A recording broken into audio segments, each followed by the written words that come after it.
tunanyamaza kimya tukusikilize, maana imeandikwa, heri walio na njaa na kiu kwa haki watashibishwa. Tubariki sote kwa jumla, ni katika jina la Kristo, sema amen. Bwana Yesu asifiwe. Mwana wa watu alikuja kutafuta na kuokoa yule aliyepotea, sema amina. Amen. Kwa nini mwana wa watu aje atafute na kuokoa aliyepotea? Lazima Yesu aje atafute na kuokoa aliyepotea, sababu ulimwengu dhambi ilipoingia ikaharibu akili ya mtu. Dhambi ilipoingia ikafanya mtu mtumwa. Dhambi ilipoingia ikabeba akili ya mtu. Ndiyo maana Daudi anasema Mungu alipoangalia toka mbinguni aone kama yuko mtu mwenye anamtafuta au mwenye iko na akili, akaona wote. Swali Mungu nasema akaona avumilia. Kitu ya pili, Isaya aliandika dhambi ilipoingia ikafanya mtu sawa mwenda mazimu, mwenye anafanya chenye hajui. Niwapatie dhahabu.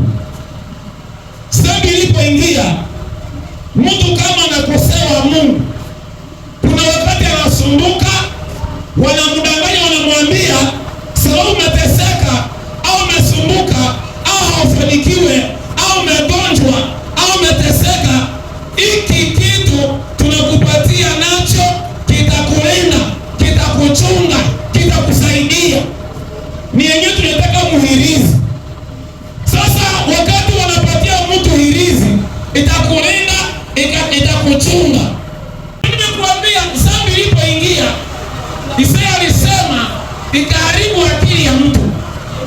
Nimekuwa nikiongea sari, akili ya mtu imeharibika. Wanakuonyesha na kitu kibaya unaona kama kizuri, na kizuri unakiona sawa kibaya.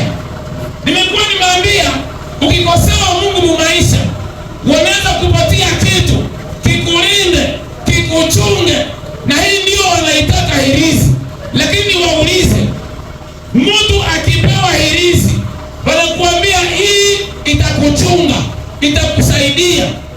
Sasa wakati umeweka, nikiwauliza ile hirizi ndio yenyewe inachunga mtu au mtu ndio anaichunga?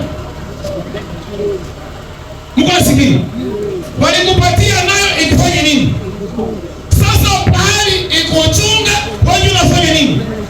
Sio unakaza sana isifanye nini? Isipotee. Ikianguka unasema ndio kitu yangu kimeangukia hapa. Unasema ingekuwa ya kukuchunga ungeiacha ianguke, itakutafu. Mimi sasa wewe unaitafu. Sasa kati wewe na hirizi, nani anachunga mwingine? Mungu ndio anachunga nini? Malaika wanakudanganya. Sio ingekuwa kweli ungeitupa, inafanya research inakupata. Mimi unaichunga. Hivi alama ya kusema akili imefanya nini? Imepotea. Na unajua dhambi ni kitu kibaya. Watenda dhambi yote, nimekuambia Daudi alisema wako sawa viozo. Ukifungua kitabu cha Ayubu, tukienda mwisho, chapitre 20 verset 4 tutafika verset 7.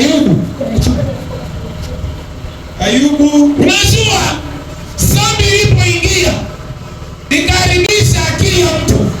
Dhambi ilipoingia ikafanya mtu kiozo. Dhambi ilipoingia ikalazimisha mtu afanye asichotaka. Na Paulo alipo